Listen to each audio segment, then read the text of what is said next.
It was as a result of looking at paintings like this that I first became interested in Eastern philosophy. That was many years ago, when I was a boy, only about 14 years old. And the thing that grasped me and excited me about this vision of the world was the astonishing sympathy and feeling for the world of nature. Think, for example, of a painting like this, which is called Mountain After Rain. A painting by the Chinese artist Gao Kogung, showing the mist and clouds drifting away after a wet night of pouring rain. And it's fascinating for us to think that pictures of this kind are not what we would call just landscape paintings. They are also icons. That is to say, they are a religious and philosophical kind of painting. We are used, of course, in thinking of iconographic or religious paintings, of thinking of pictures of human figures, of angels and saints and divine beings. But when the mind of the Chinese expresses its religious feeling, it expresses it in the objects of nature. And their feeling for nature is in one very important respect strangely different from ours. And that is as a result of the sensation that the human being is not someone who stands apart from nature and looks at it from an entirely outside position. But the human being has himself the feeling of belonging right in nature. And this is very startlingly illustrated. If you look at another painting, this one by the great Song Dynasty painter Ma Yuan, called Poet Drinking by Moonlight.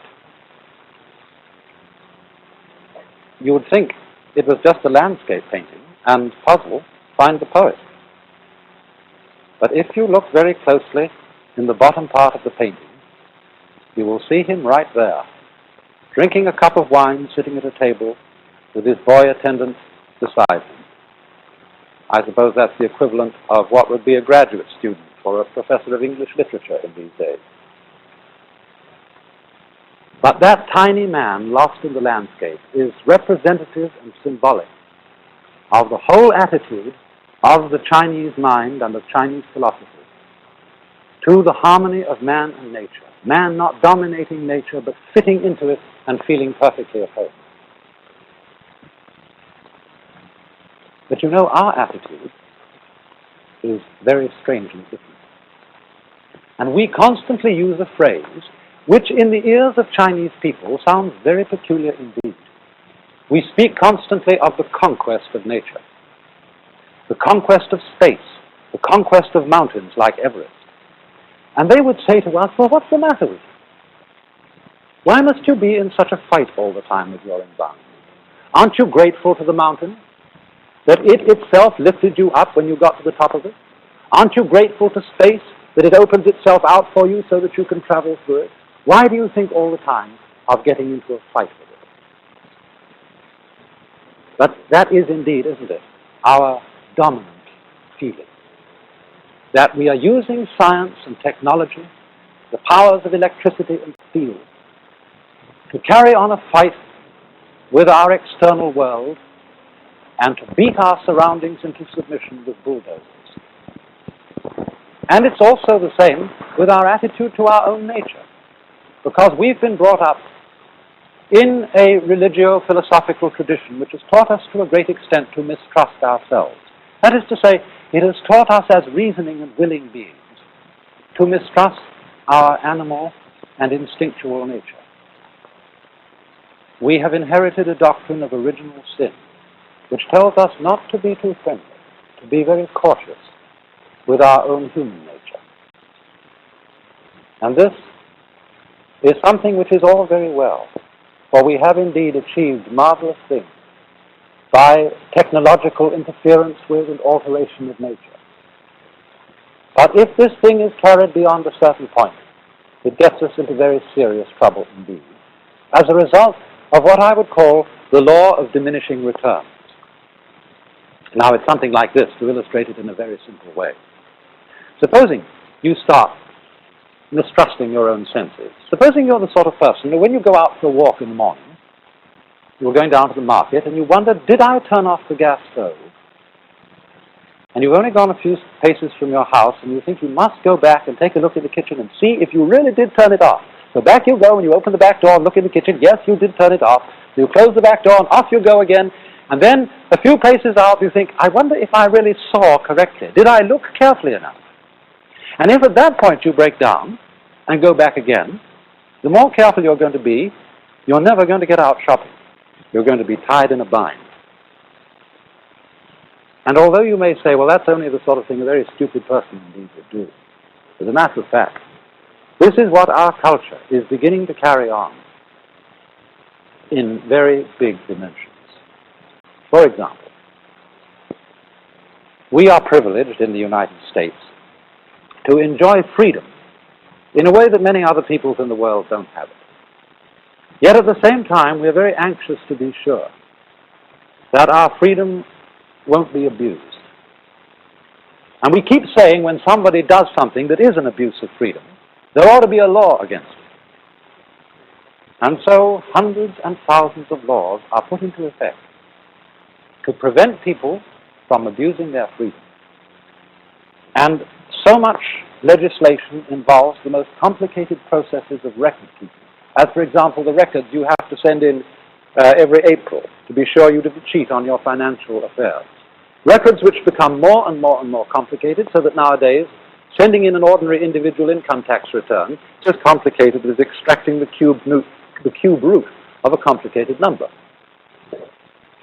And the net result of our anxiety to write down just exactly and to the last hair, so that some shyster lawyer won't find a loophole, exactly and to the last hair what we may and may not do, the net result of this is it's becoming increasingly difficult to do anything at all. In other words, if you want to start a business enterprise, if you want to create, say, a non-profit society, you have to hire lawyers, you have to have whole staffs of secretaries to attend to the bookkeeping, the records, the returns that must be made to the government. And some of our great universities even have vice presidents in charge of relations with the government. The same thing comes out, for example, also in our animosity to nature in the sense of wanting to obliterate distance. We want to go faster and faster everywhere we go, and so annihilate the span of the earth between ourselves and the place we want to reach. But what is the ultimate result of this? Just think. If you're getting faster and faster from point to point, and obliterating the distance between points, two things happen. In the first place, all points that are set next to each other by, say, jet propulsion tend to become the same point. In other words, the faster you can get from Los Angeles to Hawaii, the more Hawaii becomes exactly like Los Angeles. And therefore tourists keep asking, well, has it been spoiled yet? And by that they mean, is it just exactly like home?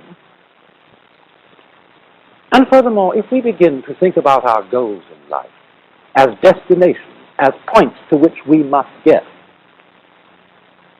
it begins to cut out all that makes the point worth having. It's like saying, well, instead of giving you a full banana to eat, I will give you the two precise ends of the banana. And that would not be in any sense a satisfactory meal. But that is what happens as we tend to fight our environment and to want to get rid of the wonderful limitation of space and distance. And you know, if we carry this kind of thing to its ultimate extreme, we get into a most extraordinary tangle, which I think I could very well illustrate in this way. Let's go and have a look over here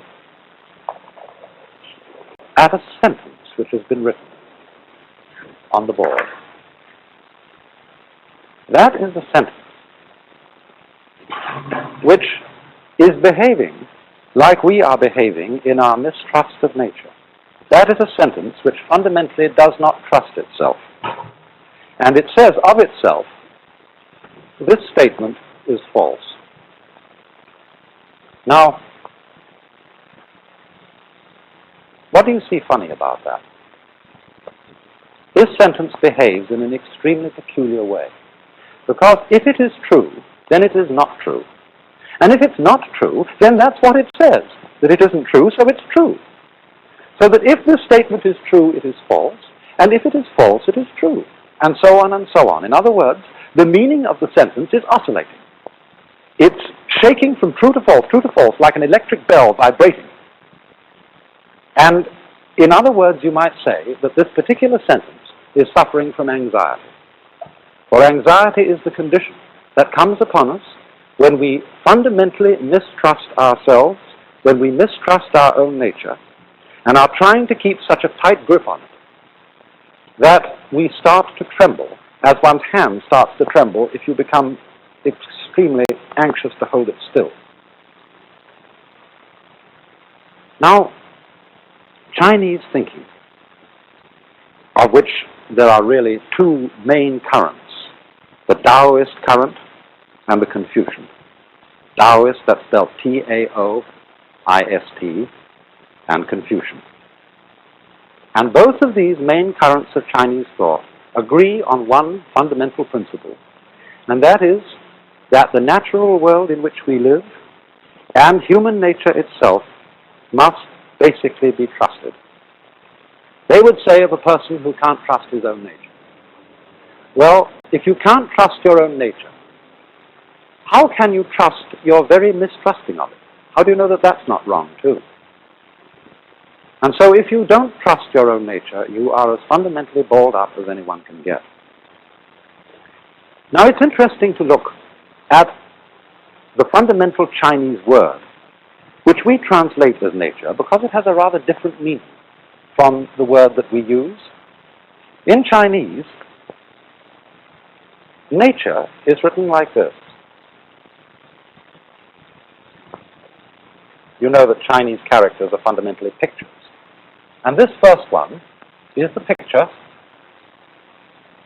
that used to be a face.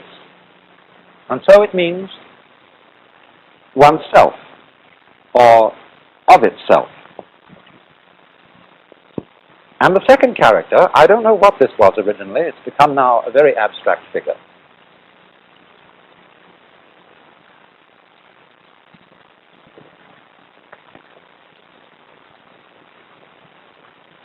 That means so. And so the whole figure means of itself so. And we should give the rough English equivalent of that as spontaneity.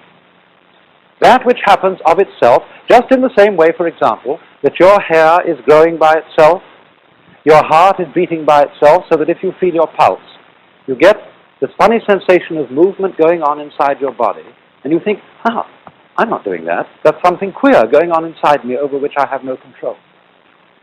But when you come to think of it, what is more fundamental? What is more central to you? What is more the very middle of yourself than your own heart? And so, this idea of nature, that which happens of itself so, is a process which is fundamentally not under our control, which is happening all on its own, just as our breathing is happening all on its own, and just as our heart beating is happening all on its own. And the fundamental thought of Taoist philosophy is that this self-so process has to be trusted. If you turn now to Confucian ideas, we will find another word that represents the basis of human nature. This word, written like this,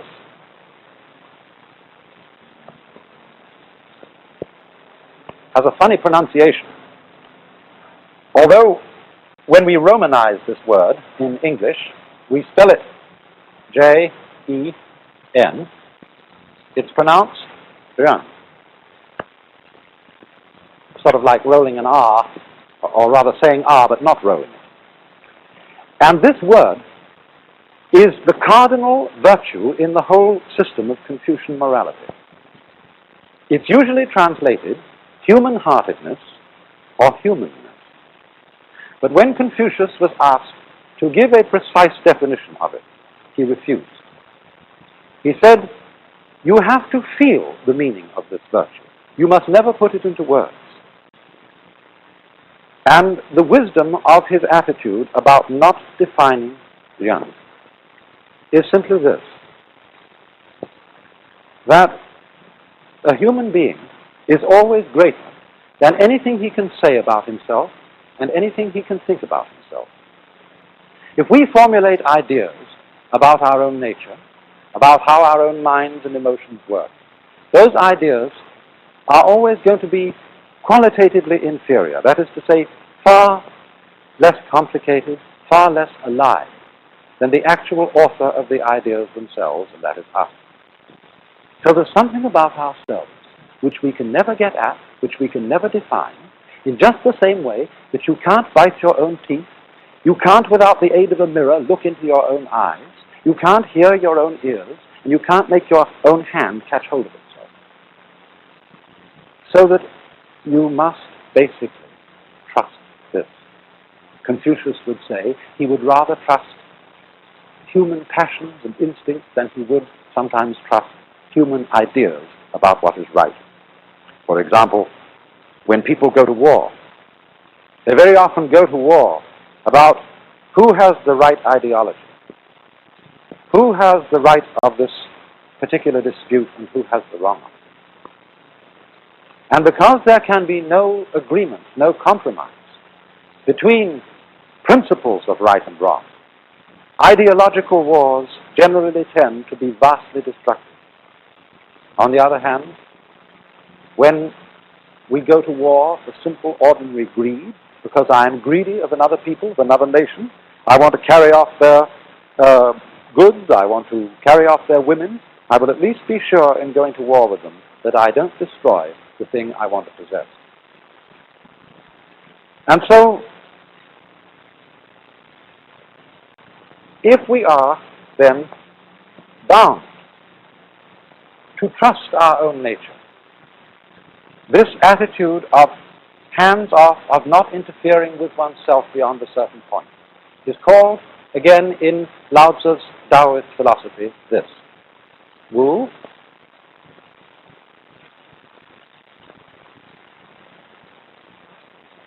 Wei.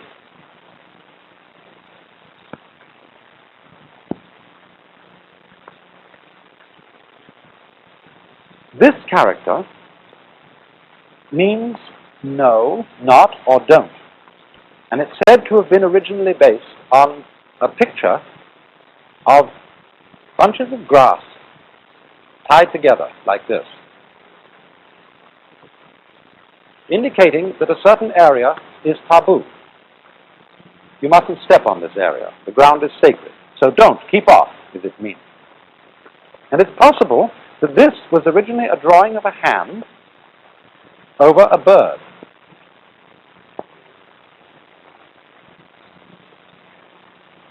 Like this. So the meaning of this is grasping a bird. The whole idea is don't grasp the bird. In other words, don't clutch at what is living. If, for instance, you, like sometimes little children, pick up a kitten, and they're so eager to hold the kitten, they squeeze it tightly, and the kitty says, "Yeah, yeah," and scratches the child all over the place. It's because he is loving it, he is grasping it too tightly. And so, in the same way, we have to allow all living things to let go and manage themselves. Look, supposing if in drawing, I wanted to be absolutely certain that my hand didn't go away from a line. And I began to get anxious. Is it going to go straight? So let's bring in this hand to hold on to it. And let's send this one straight. But now how can I be sure my left hand's going to stay still? Maybe the right one will have to catch hold of it. And then we're in a total mess.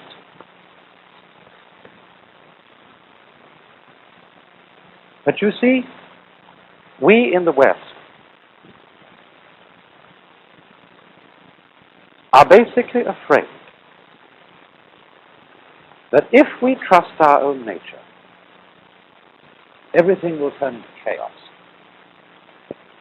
We're afraid, as it were, not to keep holding a club over our heads, to keep watching on our instincts and our passions and our so-called uncivilized animal natures, fearing that they will go awry.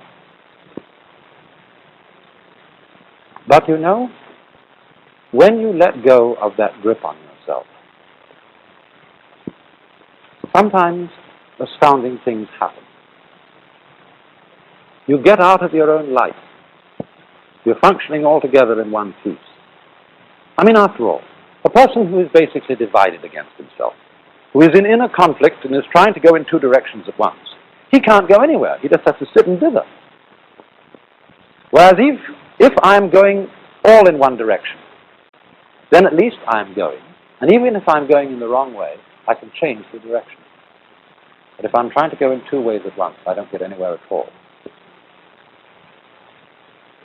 Now, artists in the Far East have made a great deal of what they call the controlled accident.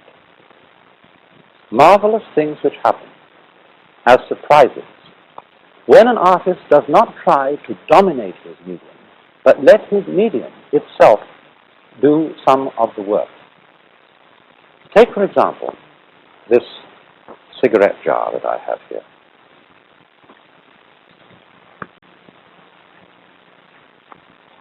You see the glaze has just been slopped on it with a swift motion of the wrist. And do you notice, as I turn it, that there are all sorts of little flecks of white inside the black outline, and little flecks of black, like right here, outside the main band of black. It's incidental things like this which to the Chinese and Japanese mind, and increasingly to our own way of thinking, make the real beauty of things. For instance, consider a shell like this. Here is an object which any one of you would pick up on the beach if you saw it. And yet, what does it represent? If you saw a painting with markings on like that, you might say, well, that's not what I call a painting. It doesn't look like anything. And yet, as I say, none of you would hesitate to pick that up and treasure it if you found it. For it, too, like the jar, is a sort of controlled accident. And it is the art of trusting the medium to express itself along with your own contribution to it as an artist. When this harmonious relationship of man and nature is brought into play, we get marvelous little objects of this kind. And so in the same way, if we can learn to trust our own nature, we will, I think, be profoundly surprised that things don't go out of control at all, but on the contrary, suddenly come back into control. Take, for example, a very familiar instance. Supposing you're learning to ride a bicycle. Some of you will have known that when you started out this rather difficult art, you found yourself immediately falling over, and your first instinct was to turn the wheel right opposite the direction in which you were falling. And in this way, you collapsed totally on the ground. It seemed to be common sense to turn away from the direction in which you were falling, and yet the thing you have to learn to do is to turn the wheel in the direction in which you are falling. And in this way, you suddenly come up straight again, and you're in control. You expected to fall. You went with the fall, and you came to yourself again. In precisely the same way. When we go with our own nature, our own inner feelings, we come into control of them. We don't lose control. If we fight them, we get in that state of balled upness, of anxiety, of dither, which makes us incapable of doing anything at all. An anxiety and a dither which is comparable to the whole problem of maintaining freedom in a world like ours. problem that we are in danger of losing our freedom through being over-anxious to preserve it. Or think of another illustration. Those of you who live in the East and the Middle West are familiar every winter with the problems of icy roads. But any good driver knows that when you skid on an icy road, you have to turn in the direction of your skid and not against your skid. That again brings you into control. To fight the trend of things, to fight what the Chinese call the Tao, the T-A-O, the way of nature, is to come into conflict with nature so that you can't do anything at all. Or another common example, everybody who ever used a sailing boat knows that if you are going to move, you've got to keep the wind in your sails. Even if you want to go against the wind, you would never dream of turning the boat directly into the path of the wind. So you always have in some way to keep the wind behind you. But when you want to go against the wind, you don't fight the wind, you use the wind. You, in other words, tack against it at an angle so that it blows you into itself. And this is the fundamental principle of Chinese philosophy, which underlies that startling manifestation of it in Japanese wrestling called judo, where you overcome the enemy not by opposing him, but by using his own strength to bring about his downfall. For this is the philosophy of bend and survive, of the strength of weakness, as the willow trees under snow go supple and drop the snow, but the pine with its tough branch piles up the snow and cracks.